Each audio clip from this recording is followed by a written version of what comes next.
Hey guys, Coach Dave here on the Ramsey team. And thank you so much for following us these last few videos. And I want to just start this one off by saying, if it's helpful for you to book a call with an actual coach, someone who's been through the training and has some experience, at the very bottom at the end of this video, please click that and submit the form. Just a couple simple questions. Our team, it will be an honor for us to reach out to you and hear your story. So the third fear that a lot of coaches have to overcome, this is a big one, is how do I get clients? It's that fear of where am I going to find people to help? And here's the myth. Let's just go ahead and go straight to it. The myth is, well, I got to be an advertising genius, right? I got to pass out all these flyers and do all this crazy stuff with billboards. That is such a myth. Here's the truth. Our top coaches all agree that client creation is all about intentional conversations. I'm gonna give you a real practical example right out of the gate.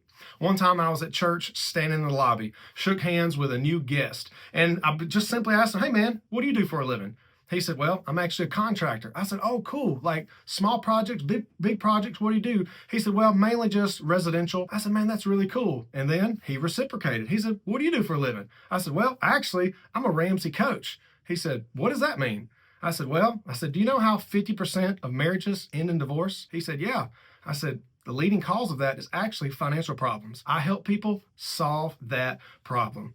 He lit up and was like, "Oh my gosh, I could use that." Lo and behold, it turned into a client right there in the lobby having a 45-second conversation. It just piqued his interest that I help people get out of debt and solve a real problem in real life. So one of the cool things that we do in the training is not only teach you that skill set of coaching, how to ask the right questions, how to operate in your strengths and weaknesses and dig to the root of the issue, but we also, in chapter 6, we talk about how to build a network. Now, let me kind of give you a brief gist on this, and I'm going to share with you what I did to go from 0 to 25 monthly clients in my own practice years ago in Georgia. So the network is very simple. I personally made 2 lists.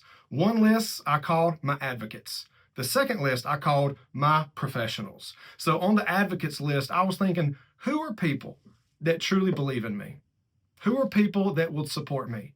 Who are people that I believe that would have my back and have me on their radar and even pray for me as I begin this dream of launching my own coaching practice? So this list was very simple to make, honestly. And I'm sure right now there's some names popping up in your mind left and right. Your parents, your cousins, your aunts and uncles, your friends, your family, your coworkers. Again, these are just simply people that you're going to ask to say, "Hey, would you pray for me? Would you support me?" And as you live your life, and if you see the need, you have my permission to give away my information. Again, you're not asking for their business. We don't encourage you to coach friends and family. It's really not a good idea, okay? It kind of makes Thanksgiving dinner taste a little bit different when the person across from you, you know all their dirty laundry financially. So, but what I do want to encourage you to do is don't be afraid to ask your closest loved ones to be an advocate for your business, to just say, "Hey, as you have a conversation with coworkers or friends and anyone mentions anything about, man, I wish I could afford to go on vacation. I wish I could pay off my loans. Phew, life is expensive." That immediately starts to trigger, sounds like you need to talk to my friend who's a Ramsey coach. He helps people with that sort of thing. And they can be your advocates and be your billboards. You don't have to go rent anything on the side of the highway. And the second list is your professional list. These are people that are actually working professional, and they actually see people in their day-to-day job need help.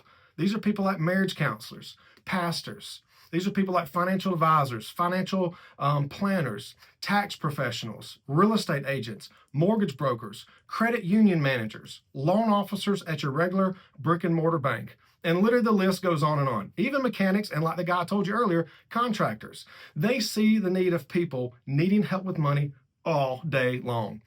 I'll give you another practical example. One day, my phone rings, and I pick it up, and it's my life insurance agent, who I've had a relationship with, for over a decade.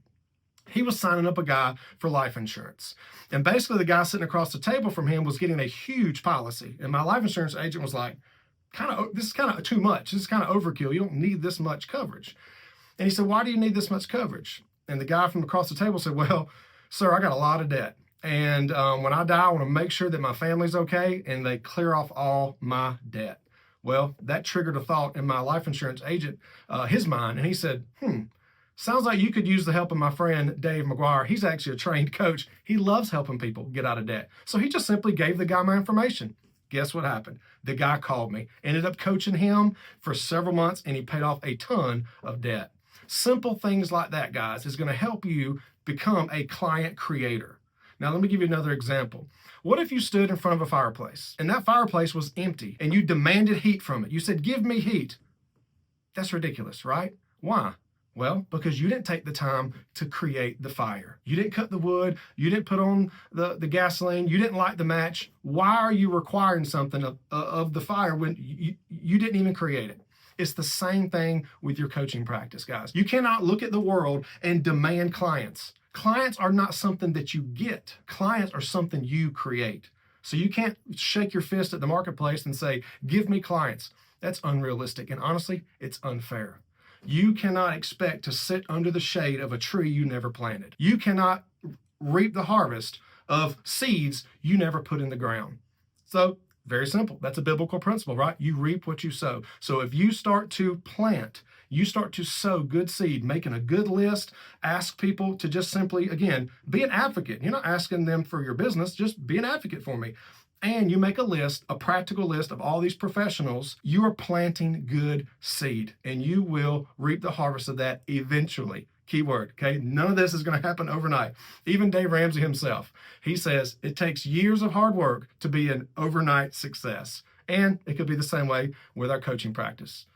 The question is, are you willing to put in the work? Because I promise you, it's simple, but it's not easy, but it's worth it. So I hope today encouraged you, and I hope that you are uplifted by this practical information. Thank you so much for tuning in. Our next lesson will be lesson 4. And again, if it helps you to maybe just have a conversation with someone who's been through the training and they've actually done some coaching, you can brainstorm with them a little bit.